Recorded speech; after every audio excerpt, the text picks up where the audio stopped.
দুপুর বন্ধুরা। আজকে আমরা এখন খেতে বসে পড়েছি। এই যে আমার পতিদেব, আজকে ভাত, পটল পোস্ত, ডিমের কারি, ফুলকপি আছে, এখানে আলু ভাজা আছে, ডাল,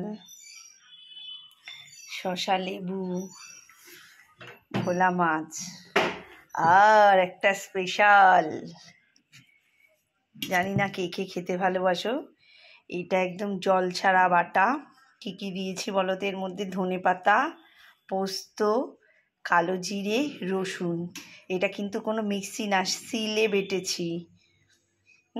কেউ কেউ এটাকে তোমরা কড়াইতেও একটু টেলে নিতে পারো, অল্প একটু তেল দিয়ে। আমরা কাঁচাই রেখেছি।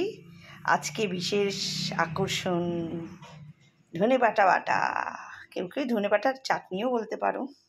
চলো খাওয়া শুরু করি।